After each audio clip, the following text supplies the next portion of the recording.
plan, but I had been to the UK before, and so I got a UK work visa, and I moved to Edinburgh. I had a few friends there from Winnipeg who were kind of doing their own thing. You know, I was connected to them a little bit, but like really, I wasn't even, they were the excuse to get me out there, but I was kind of on my own mission, if you will. Even though I couldn't really say what that mission was at the time. But I moved out there, I got a job, but I just spent a lot of time, I would just walk and wander around and yeah, kind of exploring, kind of just stuck in my head, but there was just something sort of, even though I wasn't quite conscious of it, I can look back and something was happening, things were sort of moving, but I just, yeah, I felt good just being out there.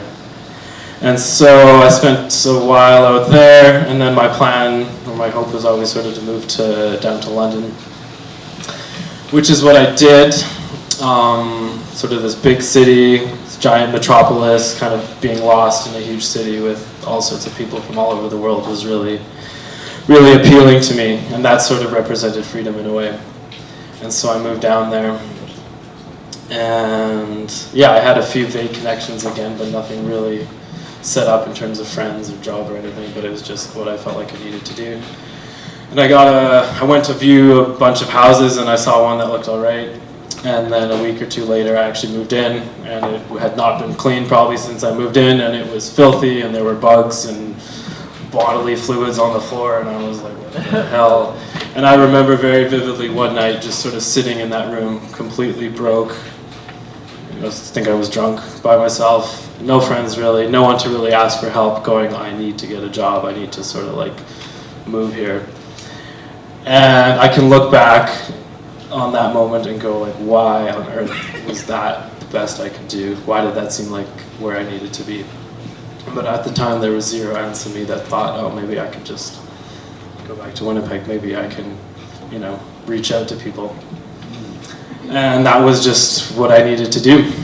And so yeah, got a job, I worked in a cafe for a while. That house didn't last for long, the landlord was a bit wacky, yeah, we didn't get on. And so I decided to move out, and the first place I really found to live was a little boat, a houseboat. And in London there are lots of little canals with houseboats all over, so it's not that uncommon.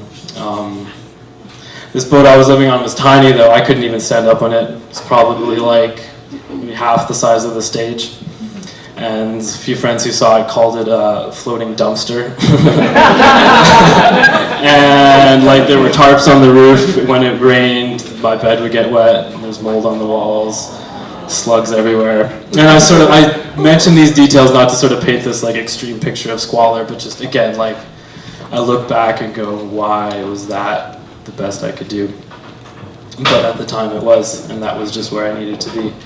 And again, I was on some sort of mission, something was playing out even though I wasn't quite conscious of what it was.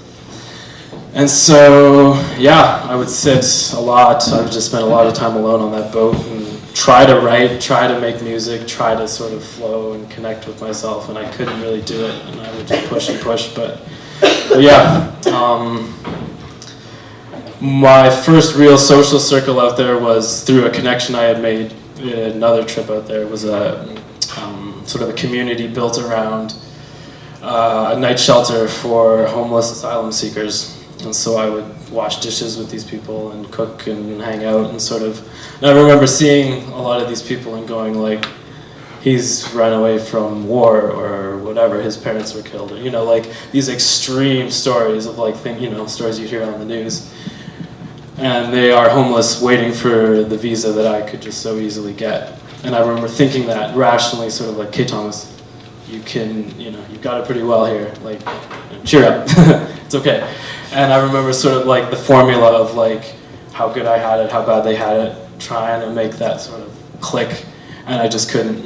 And it would be like, there's something missing, and I couldn't quite sort of, again, just trying to sort of get unstuck. But yeah, again, I just needed to be there, and I kept on sort of feeling like it was the place for me. And yeah, time went on, I was working in a couple kitchens, Eventually I got a job doing support work with a bunch of different people, different challenges, abilities, disabilities. And that was kind of a big step for me, that sort of represented a step towards me sort of like getting my shit together. Getting out of me a little bit, learning to connect, learning to sort of have some compassion, connect with people who are from a different sort of world than me. And part of this whole journey was my journey around Christianity and the church and the faith that I had been brought up in. And there was a lot of shame that I sort of carried around that. And a lot of like, Thomas, you need to go to church and you need to be a good Christian. But like, I just couldn't, right? It didn't feel right. It didn't feel real. And so I remember for Lent, I told God, I said, God, I'm going to go to church twice a week and I'm going to, give it my heart. And I want to sort of be, I want to be that person who goes to church and who sort of feels settled in a faith. And I did it for, twice a week for Lent. And after Lent, it didn't feel like me. It wasn't real, it wasn't genuine. And so I sort of felt this sense of like, okay, well that's something I can sort of let go, this pushing and this striving around that part of my life. And that was a bit of a weight that came off of me. And a little while later, I randomly met a guy who, there was just something about him, sort of this presence and this clarity that sort of felt very familiar. And it turns out he was a meditation teacher. And I started meditating with him quite randomly. Again, looking back, it's like, I just did it. I went very far out of my way to do it, and I meditated with him every Wednesday night, I think it was. And it just sort of helped me feel at home in myself. And through that connection, I met some other amazing people here in Manitoba, and that's sort of, that's a whole other MoMondays talk. But I can sort of look back and see that as like, there was something happening, something moving that I was somewhat conscious of. And I can remember around that time, I think this was the spring, and things started to shift a bit in me, and I remember very vividly bike rides I would go on, and sort of just like, I would start to just kind of get intoxicated looking at the sky, and just like, life just sort of started to become a little bit magical. And I could sort of feel a bit of a softening and sort of things kind of just opening up.